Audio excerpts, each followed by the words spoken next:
What don't you know, she said. Have we ever had anything like this before, Wally? Even when Mom and Dad were alive? No, but...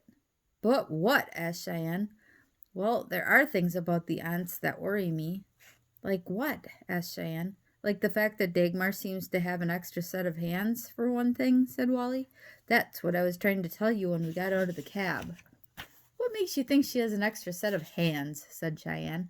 I'm pretty sure I saw them dart out of her dress with the change for the cab driver. You're not positive, though, right? Right, said Wally. Even if she did have an extra set of hands, said Cheyenne, that wouldn't make her a bad person, would it?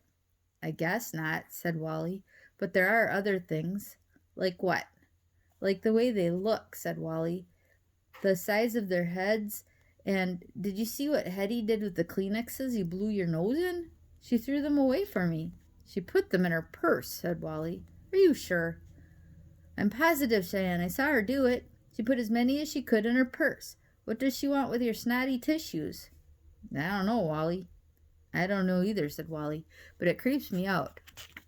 And what's the deal with the bars on the windows and the having to be in before sundown? Maybe they're just extra careful about safety. And what about those Mendable House rules, said Wally. Never going into the cellar? About any noises, smells we may notice being none of our business? About being forbidden to ever discuss them? About never telling anybody about what we see or hear in the house? Maybe they're just very private people. Yeah, said Wally. Maybe that's it. Maybe they're just very private people. Cheyenne thought about the Mandible sisters and smiled. Who do you like better, Hetty or Dagmar? She asked. I don't like either one of them, said Wally. I like Hetty the best, said Cheyenne. I like how she calls us darling and precious. I think they're starting to like us already, Wally. I think they may actually adopt us. I really hope they don't, said Wally. At 6:58, Wally and Cheyenne went downstairs for dinner. They didn't have to eat off the floor. There was, in fact, a regular dining table and a tablecloth and plates and silverware. In the middle of the table was a beautiful bunch of tiny yellow flowers in a blue glass vase. The main course of dinner was a bittersweet Belgian chocolate layer cake with mocha frosting. Dessert was double chocolate fudge sundae with chocolate-flavored whipped cream and chocolate sprinkles. Cheyenne would have enjoyed dinner very much if she could have sneezed less. Wally counted 336 sneezes between the chocolate dinner mint appetizers that began the meal and the Yoo-hoo chocolate drinks that ended it. And then Cheyenne realized something. Are those flowers ragweed? Asked Cheyenne, her nose too stuffed for her to speak clearly. What, precious? Said Hetty. Cheyenne blew her nose into her 43rd tissue for the evening. Hetty snatched the tissue as she had all the others and dropped it into a stainless steel container under the table that clanked when it shut.